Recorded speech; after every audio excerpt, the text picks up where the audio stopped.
아멘. 오늘 복된 주일입니다. 가장 첫 시간을 주 앞에 드리러 올라오신 우리 사랑하는 우리 성도님들, 종일토록 하나님이 감당할 수 없는 은혜, 이렇게 복을 받아도 되나 싶을 정도로 마음의 평안과 또 자녀들과 또 가족들 또 생업 위에 하나님의 만져주심 함께 하시기를 주의 이름으로 축원합니다. 오늘은 본문의 말씀을 중심으로 입을 지키라 하는 제목으로 함께 말씀을 나누겠습니다.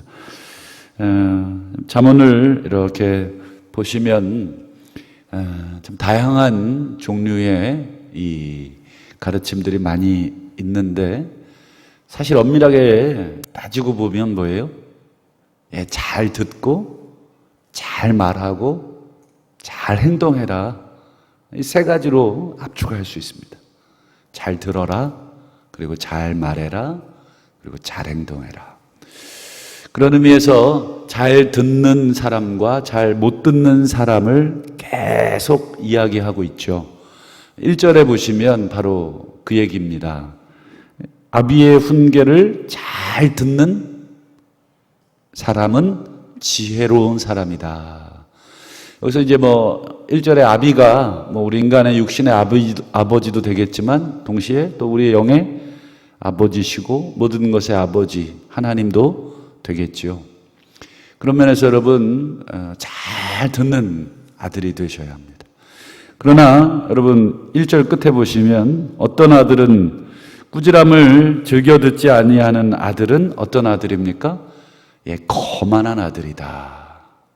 그러니까 듣지 않는 거죠. 여기서 꾸지람이라는 말은 좀 부정적인 의미로 표현이 되긴 했습니다만 뭐예요? 앞에 훈계라는 말과 짝을 이루는 말이잖아요. 결국 이 훈계, 꾸지람, 이게 책망이라고 이제 번역을 할 수도 있는 단어인데, 여러분 책망이라는 게 사실은 듣기 좋은 건 아니죠. 왜냐하면 내 잘못과 또 내 연약함과 내 실수를 내가 스스로 깨달으면 책망을 들을 필요가 없죠. 그 다음에 또 수정하고 또 바꾸면 되니까. 그런데 걔가 그 토한 것을 계속 먹는 사람처럼 계속 같은 실수를 반복하는 그런 경우가 있습니다. 그랬을 때 그런 사람들에게 필요한 것은 책망이고, 그래도 수정되지 않으면 그 등에는 채찍뿐이다 하는 잠언의 말씀이 있죠. 여기서 이 거만하다라고 하는 이 단어는 원래는 비웃다라는 뜻입니다. 여러분, 비웃는 자라는 것은 이 어리석은 사람 중 아주 미련한 사람 중에 최고봉이 비웃는 사람입니다.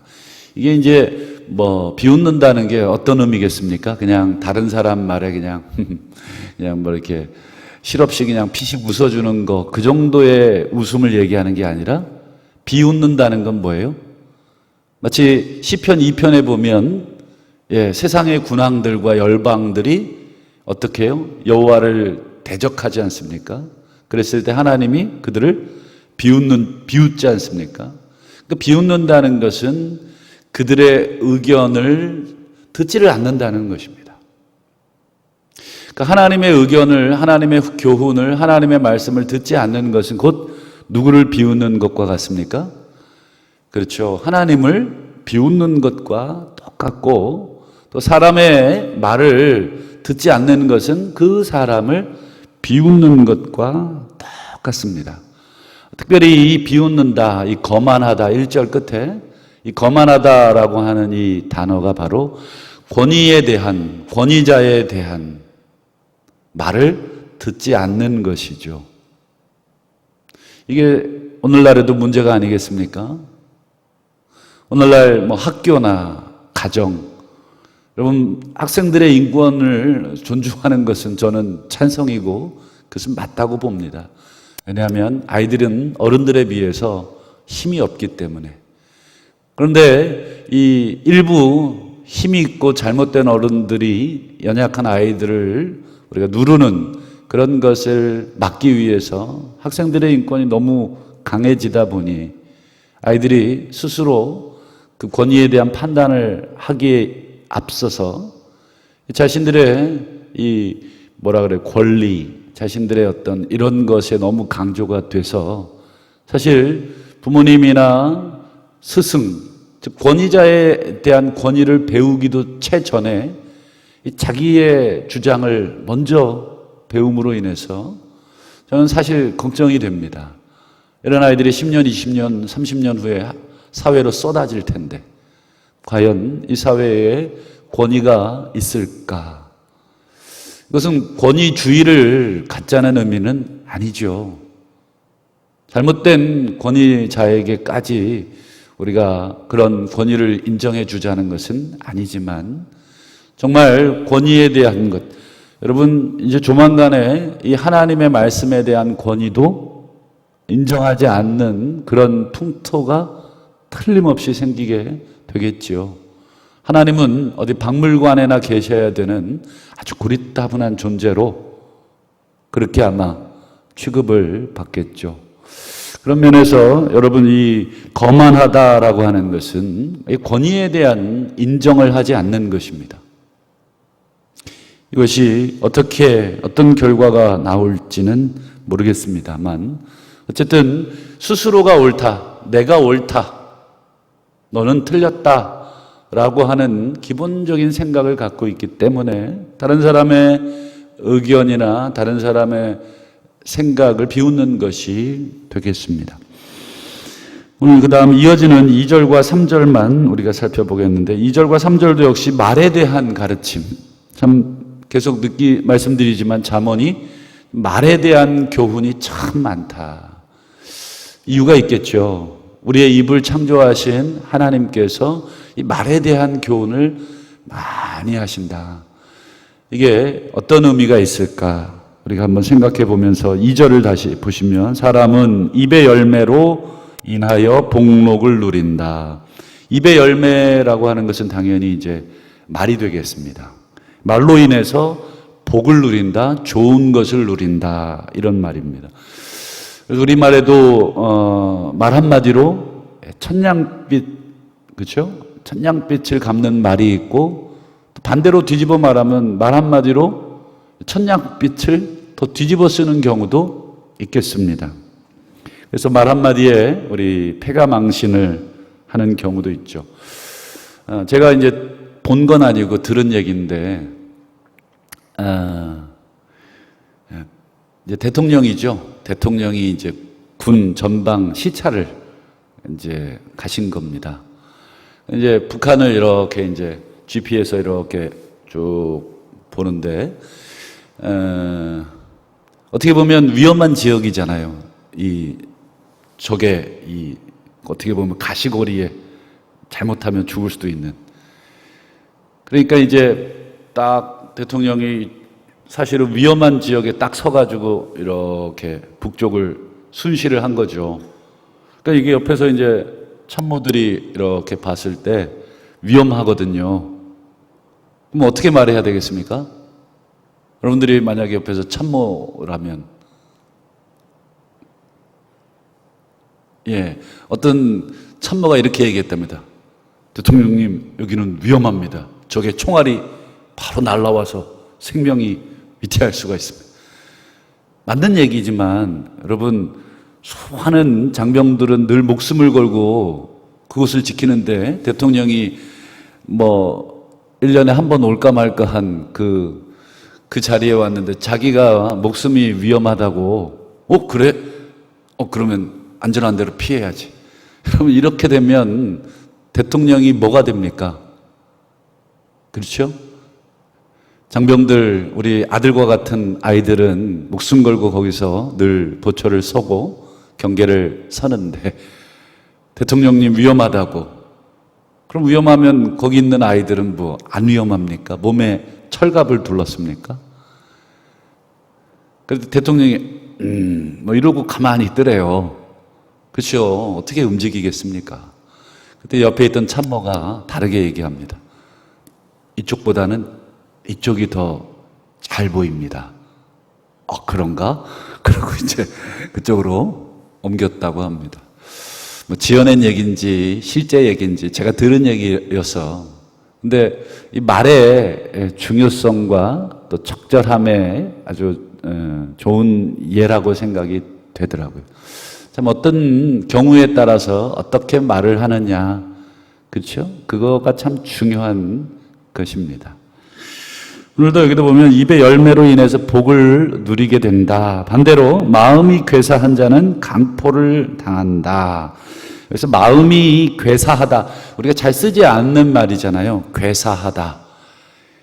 뭐 이게 우리말로 뭐 어떻게 번역이 될까요? 근데 원문을 찾아보면 이 마음이 괴사하다는 말은 마음이 이중이다 이런 뜻입니다.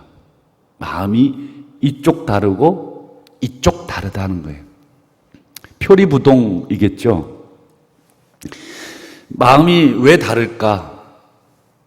저 사람한테는 이렇게 보여주고 저 사람한테는 이렇게 보여주는 거죠. 똑같이 보여주는 게 아니고 완전히 다르게 보여준다. 즉 기만, 속이기 위해서 또는 배신을 하는 거죠.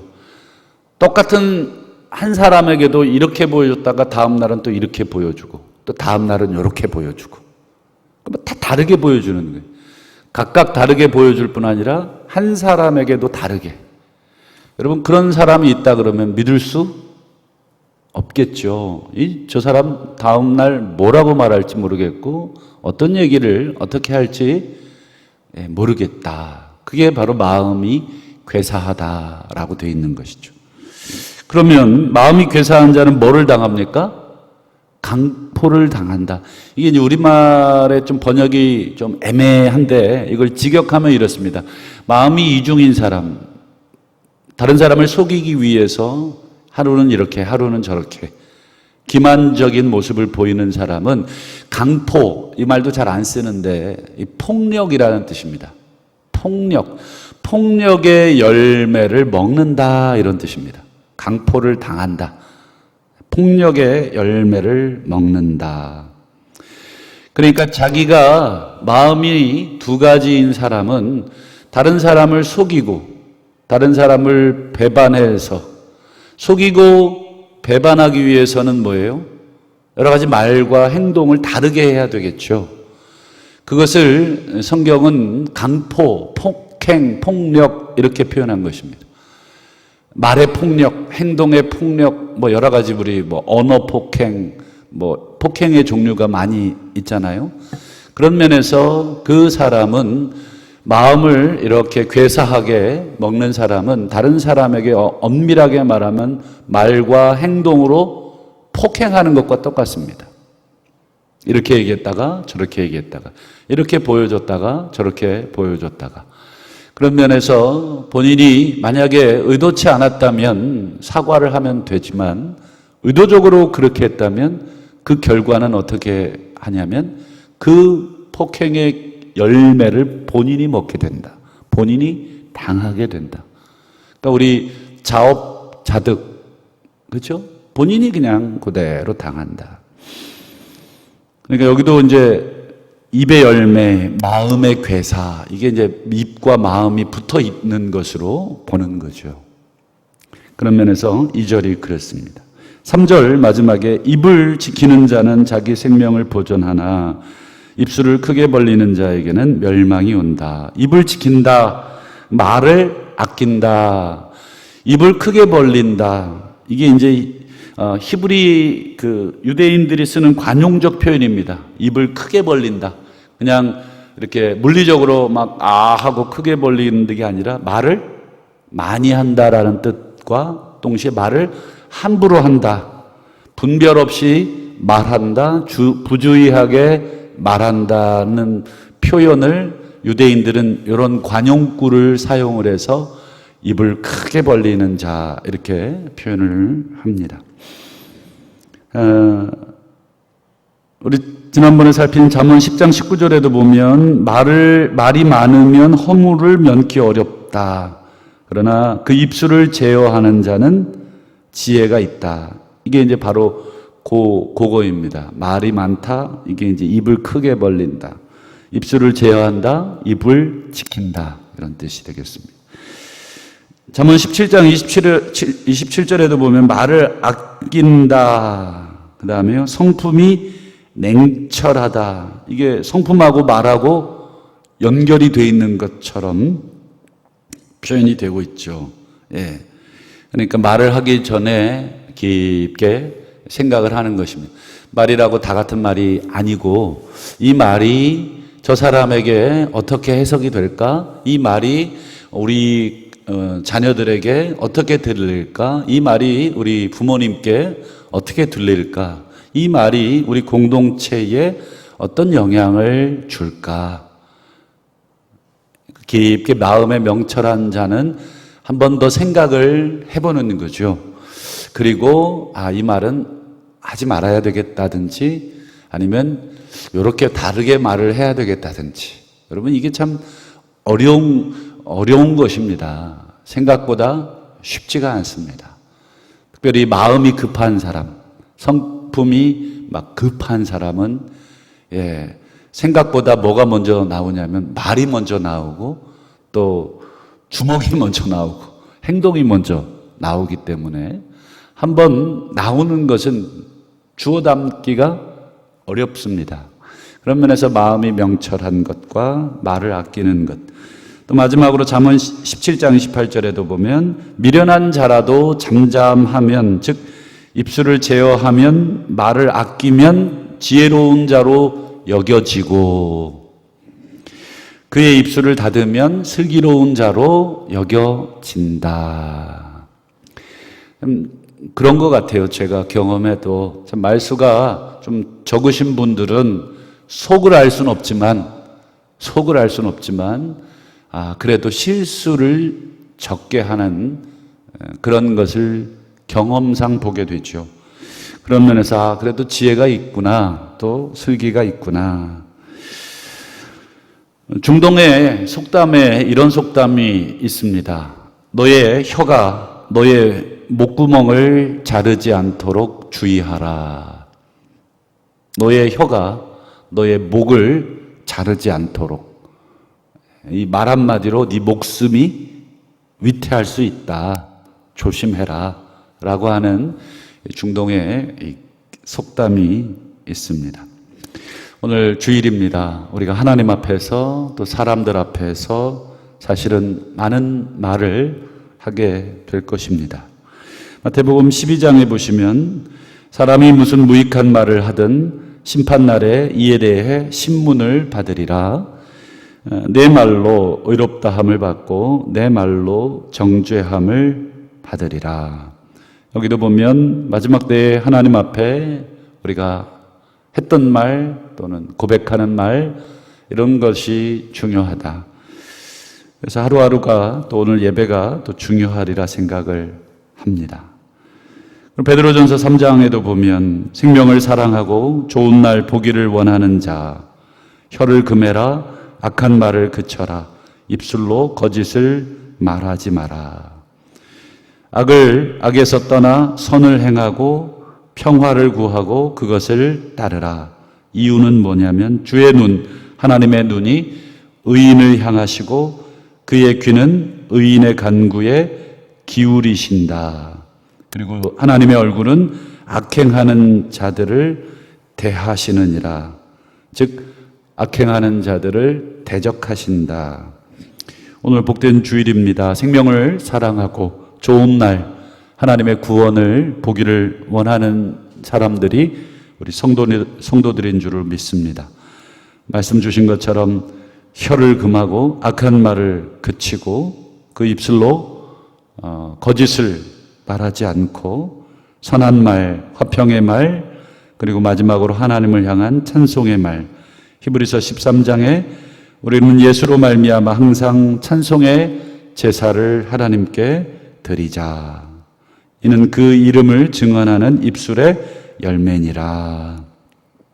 오늘 하루도 종일토록 하나님을 향해서는 찬송, 기도, 감사, 여러분 이런 언어들로 가득 쏟아 놓으시기를 바라고, 또 우리 성도들을 향해서는 화평의 말과 선한 말, 또 저 사람을 살리는 말, 공동체를 살리는 말, 특별히 앞서 있는 우리 리더들은 더욱더 그런 것 같습니다. 한 사람 한 사람 격려하는 말, 또 힘을 주는 말, 또 세워주는 말, 이런 것들로 가득하여서 오늘 하루도 하나님 앞에서 우리의 입의 열매를 누리시는 그런 귀한 삶을 사시기를 주의 이름으로 축원합니다. 기도하겠습니다. 오늘 주신 말씀 붙들고 다시 한번 주일을 맞이해서 우리가 하나님 앞에서 또 사람들 앞에서 우리의 언어 생활과 우리의 말을 다시 한번 돌이켜보게 해달라고, 종일토록 기쁨의 찬송으로 가득한 우리의 삶이 되게 해달라고, 가정을 위해서, 자녀들과 부모님들을 위해서, 또 주변에 또 믿지 않는 일가 친척들, 가족들을 위해서 기도하시고, 또 우리 예배를 위해서 기도하시고, 또 교회 학교 자녀들 지난주부터 예배가 시작이 됐죠. 우리 안전을 위해서 기도해 주시기를 바랍니다. 또 가지고 나오신 또 개인의 기도의 제목으로 시간이 허락하실 때까지 자유롭게 기도하시다가 돌아가시기를 바랍니다. 우리 주여 한번 간절히 부르고 기도합니다. 주여